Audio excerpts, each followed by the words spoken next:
बिस्मिल्लाहिर्रहमानिर्रहीम अस्सलामुअलैकुम रहमतुल्लाह।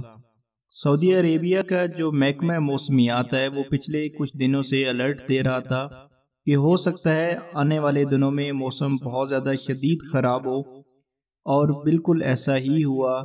ये जो भी आप वीडियो देखेंगे ये दिन की वीडियो है और ऐसा लग रहा है कि जैसे रात हो चुकी है और बिल्कुल एक अजाब की शक्ल इख्तियार कर चुकी है।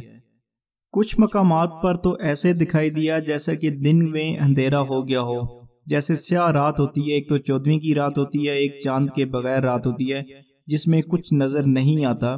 तो जब भी सऊदी अरब में तेज़ तूफ़ान आते हैं तो उसमें रेत बहुत ज़्यादा उड़ती है और वो एक अजाब का शक्ल इख्तियार कर लेती है।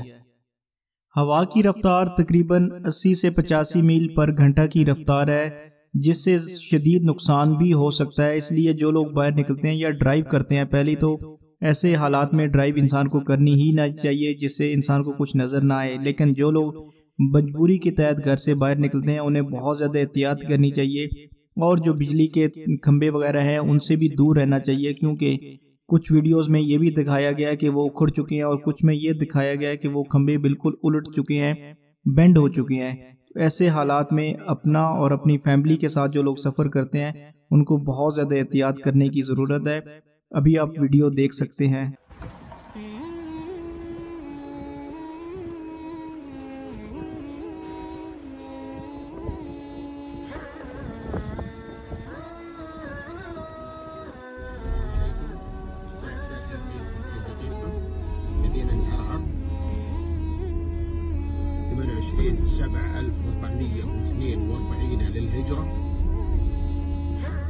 الغبار قوي، رياح قوية، الرؤية شبه منعدمة كما تلاحظون. زادت الرؤية الآن الحزام بالرؤية. تصوير أخوكم أبو يزيد عبد الله الحويني. لاحظ أن الجو أظلم علينا، نسأل الله أن يلطف بنا ويرحمنا برحمته.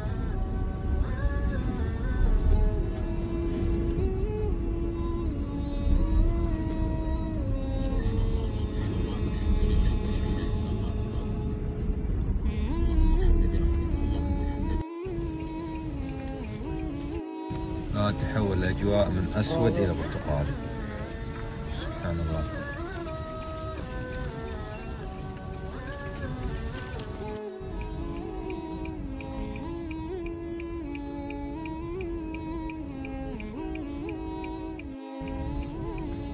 الدنيا قلبت ليل.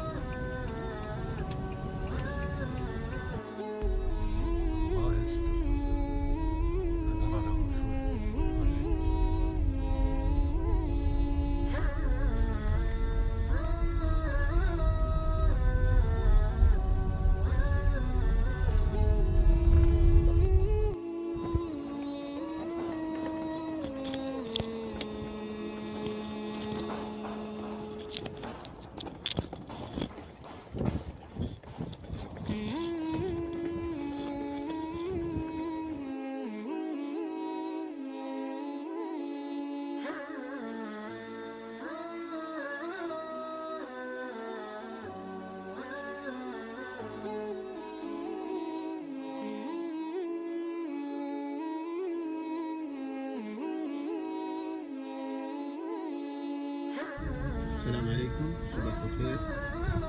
الآن أجواء مدينة عرب كما تلاحظون. الساعة 9:49 صباح يوم الجمعة الموافق 28/7/1442. الجو مغبر والرؤية شبه منعدمة مع هواء قوي. نسأل الله أن يلطف بنا جميعا بلطفه ويرحمنا برحمته. أخوكم أبو يزيد عبد الله الحويني، عرب. هذا هو طقس الشمال وطقس البلاد. إهداء جميل.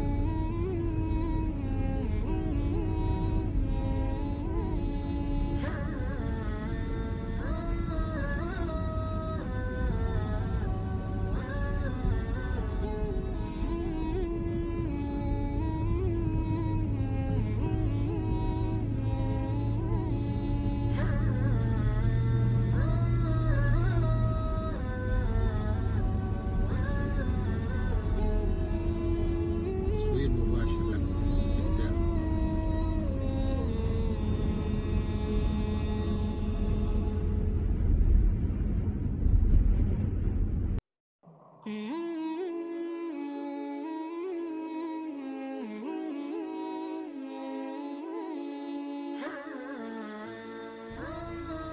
كم؟ الساعة 10:30 صباحا. جالس تمشي واقف موقع وادي البلدور شرق عرعر. حول النهار ليل. سبحان الله. يلا المستعان.